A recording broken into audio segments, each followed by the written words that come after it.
What's up, guys? Welcome to another edition of the Inside Jokes RV. This is yours truly, Jill Shelton. Hey, this episode, I've watched years and years of YouTube videos. That's all I watch on YouTube is videos of RV, camping, DIY, build projects, repairs, etc., etc. I've noticed a trend with some of these things, and we're going to talk about this on this episode. Do you really need some of this stuff people are talking about, some of these YouTube channels? Let's get into it. My RV. Me and my RV. Me and my RV.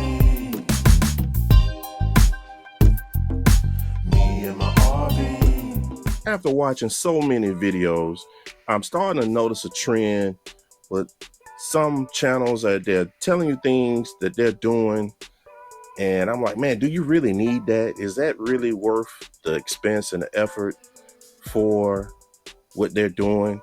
Or, man, then they take out some things. I'm like, man, I think you really need that. So we're going to talk about some of this stuff right here on this episode. All right, let me say this starting off. I think RV is, for me, I guess the actual definition of RV is a recreational vehicle. Is a recreational vehicle. So when you think recreation, you're thinking having fun, leisure, things like that. So that's what I think when I think of recreational. But what I believe was happening, and I know what's happening, is that a lot of channels, people are starting to live in your recreational and living in the RV. So for those people, they call that full-time. That means when you sell all your home, your regular house, and you live full-time in the RV.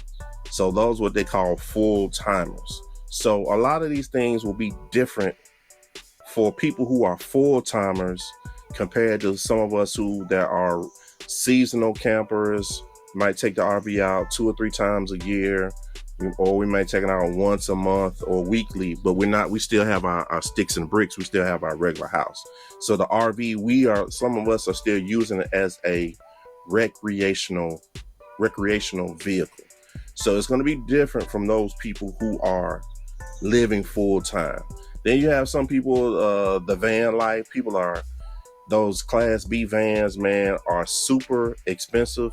I mean, brand new, you're talking starting off at least 6 figures. So then another popular thing that people are doing are the van builds, which means is where they are taking a regular cargo van or sprinter van, and for a third of the cost of a built out sprinter van, and they are building them out. They're taking a base shell of a van, they add all the stuff inside the van, which is cool. Then, there are people who buy older RVs and then renovate them, like take all the old decor out, update all the, the paint, the plumbing, the beds and stuff like that. So those are where people van builds or buying older RVs and upgrading them. Some people are even doing the school buses. They're using the school buses shell and making those into RVs. So, but I found out, but after watching these videos, some things I'm like, I don't know if I could do without that particular item. Let's get into it. All right, the number one thing I saw, and this is big with the van life, the people in the Class Bs that are building out vans. And when they're building these vans out, I'm noticing they're forgetting something that I don't think I could live without in an RV. Guys, this thing right here. There's no way I'm going to have a van, schoolie, RV without a toilet in it. And when I say toilet, I mean a toilet that has plumbing, that has water coming in, and I can flush it. And whatever I put into that toilet can go somewhere into a holding tank until it needs to be empty. There's no way I can do with that. People's rationale with that is, you have to have water supply and a lot of people do the composting thing. Then there's some people, these vans, they have a bucket and a trash bag and they go sit on the bucket. I'm like, nah. For me, that's not recreational. That's it. And I guess the biggest thing is that people are like meshing zombie apocalypse with recreational camping. That makes sense. I gotta have a toilet. We gotta have a toilet. We gotta have we humans. We gonna do number one. We're gonna do number two.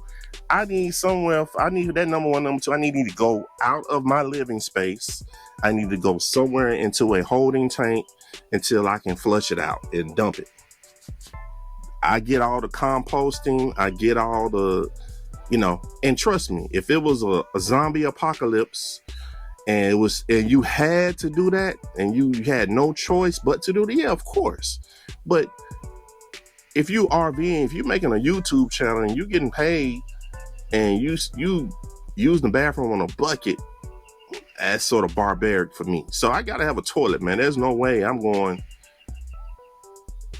I don't care what type of RV you get. I gotta have a bathroom or somewhere to use a bathroom in it. That's just it. So toilet is the number one thing you gotta have. I gotta have. Leave a comment if you can go somewhere in your RV and not have a bathroom. Yeah, leave that comment down in the comments. Leave me a message down in the comments if you could do that. There's a difference if you're traveling and you stopping off and stuff like that. But an RV, again, the term RV, recreational, pull over, use the bathroom, not zombie apocalypse. All right, let's get to number two. The number two thing on my list is this right here. A shower. Man, you have got to have. If you just did this, at some point, you need to use this. I don't see how these van lifers, they're saying, oh, and what brought this to my attention, I was watching one lady, she was on, she started talking, oh, I use a shower, I take a shower maybe 2 or 3 times a week. So I start counting 7 days in a week. So it's 7, take a shower 3 times a week. So that means it's 4 days you're not taking a shower. No. Then, hey. And you done did this, and you crapping on a bucket, and you going 4 days out the week without taking a shower? Oh, no, buddy. Oh, no. Oh, no. And then the killer part is so many people have dogs, have pets, and then they go hiking and they about riding bikes. So you sweaty, you got dog fur, you got dust on you. You done use the bathroom on a bucket. And then you coming in and you taking a shower every other day or so. No. Gotta have a shower. If you RVing, you gotta have a shower, or you gotta be somewhere where there's a bathhouse where you gotta go use.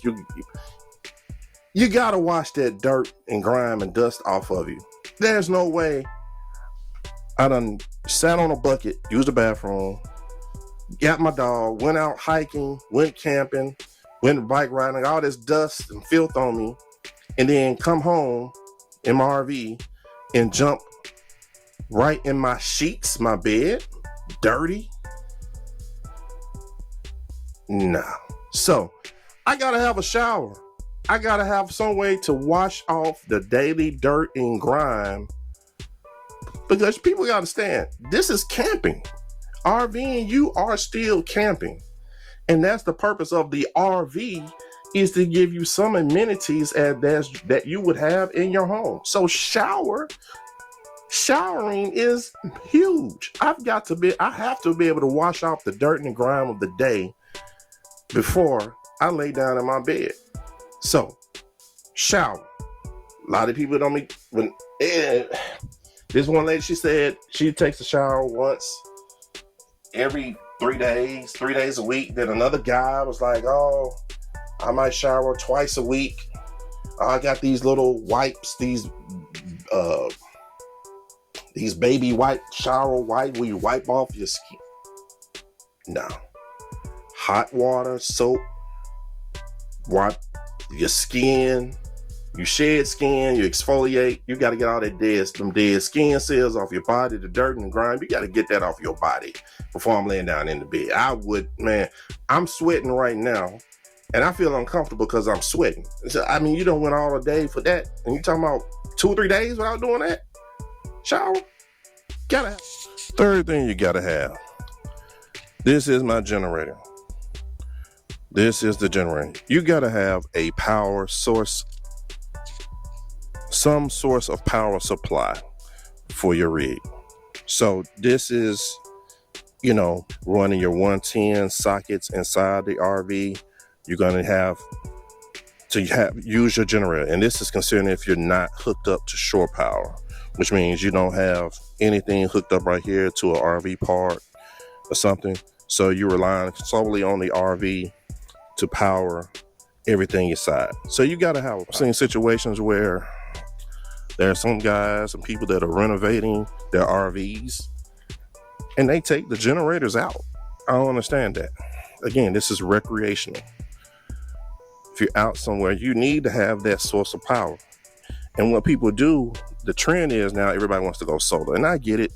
At some RV parks and some places, you don't want to run your generator because you're disturbing your campers and other people like that. And again, if you are at a RV park, you're plugged in, so you don't need to run a generator. But if you're out somewhere, boondocking, and you need power, you need that generator. You're going to have that generator at some point in time. Now, solar is what is the alternative that a lot of people are doing. So here's my solution for those solar. Now, I know some people spend, on this one guy I'm watching, he said he spent $5,000 to $10,000 on his solar hookup, which is putting solar panels on your roof. The batteries cost almost $1,000 each, and controllers and all those things, so they can have clean power. And I get it. And I am 100% with the solar, the clean energy, using the power of the sun.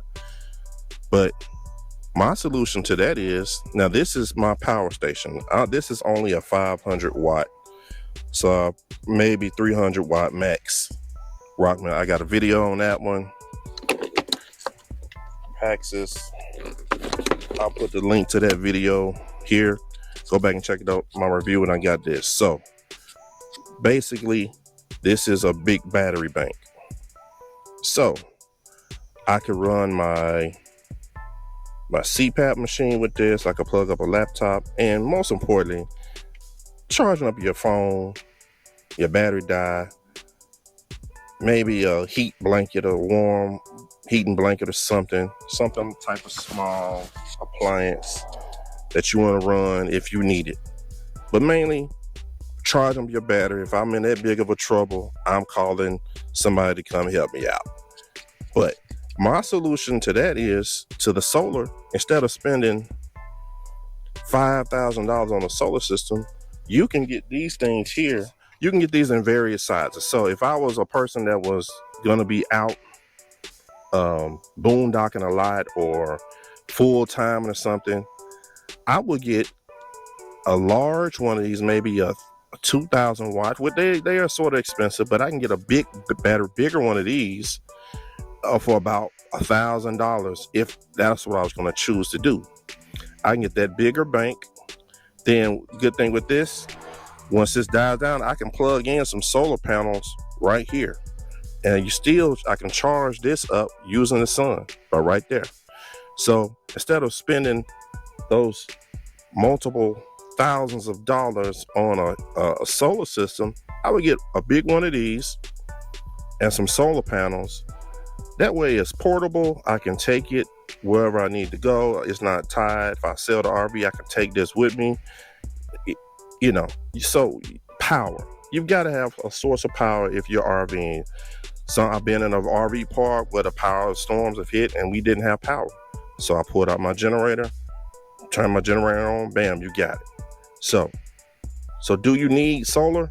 If you're full-timing, probably so. It's going to come in handy, cuts down on your fuel costs, cuts down on,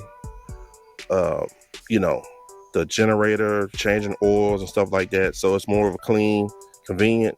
But it just depends on you what you want to do. So to sum all this up, y'all, hey, look, RV, recreational, compared to zombie apocalypse. RV, recreational, zombie apocalypse. If you watch these YouTube videos, you're not gonna know which one they're trying to do. Are they trying to survive a meteor striking the earth, or are they just out on a weekend camping? You'll get confused if you watch some of these channels, but gotta have a toilet. The Black Plague, history is proven, you gotta have a way to get your number ones in the two. I understand the composting thing. It goes in here and you gotta take it out, and it's just something about number one and number two. It's gotta go somewhere out of my living space. Just, hey, I know all the people, oh yeah, but it's just gotta go out of my living space to where it's out of sight, out of mind. I go somewhere else and flush it. Then here's what the negative people say about that. Well, you gotta go flush it and your tanks fill up and you gotta go dump, blah, blah, blah, blah, blah. Well, again, zombie apocalypse or RVing. You gotta go get gas. If you got a tow vehicle and you're driving, you gotta get food. You gotta run errands at some point while you're RVing. So planning to dump it and how to use it and have alternatives like that, I'm not gonna not have a toilet. Gotta have it. Shower, same thing with shower. People say, oh, water storage. If you're out, you gotta know about water. You're using water. You gotta have it. Again, zombie apocalypse, camping, recreational camping. Gotta have a shower. Gotta wash the dirt and the grime off of you. Solar power. Well, you gotta have gas for your vehicle, whether you're driving a motorhome or towing. So you gotta have gas in your car. So put a little extra gas for your generator. Solar power. Think solar power is good, but I don't see myself ever, even if I was full-time. And again, this all could change if you become a full-timer. But I don't ever see myself spending $10,000 on a solar system. I don't see that happening at all. I would rather spend $1,000 on one of those giant battery banks, spend another couple $100 on some solar panels, and still have that option of solar, if I need it. Just multiple power sources when you're camping. Again, to each his own. And those people who are getting into camping, you're thinking about either renovating an RV, you're thinking about building your own Class B van, you're thinking about doing any of this stuff, it's all up on you. If you can go 4 days without a shower, dap you up. Go right ahead. If you can go, you cool with pooping on a bucket, man, go right ahead. I'm not doing it. A lot of people I see are not doing it. That's something you're doing for survival. And survival and cooking some burgers on a grill are two different things. Hey, toilet, shower, gotta have it. Man, if you disagree with me, leave me a comment down there and tell me if you can go 4 days without taking a shower. Go and put that in the comments down there. If you poop on a bucket and you ain't took a shower in 2 days, and you jump right in your sheets and clean, man, leave me a comment and tell me, let me if you do that, man. I know you probably traveling by yourself. You're a solo traveler, because now that I watch some of these channels, I'm like, man, and then they be cooking inside there, be having garlic and onions and they cooking. So you ain't took a shower, you done pooped in a bucket, now you got some garlic cooking on the stove. Man, I bet them things smell terrible. But hey, I guess nose blind, I guess that's what it is. But hey, man, listen, leave me comment. If you haven't already subscribed to the channel, do that. Hit that button down there. Leave me some comments. And we're going to try to get out here. I got some things coming up in the next few weeks. We're going to get the rig out. We're going to explore some parts of Tennessee. And I want y'all to come along with me. So hit them buttons so you'll get those notifications when a new video come out. All right. Peace. Me and my RV.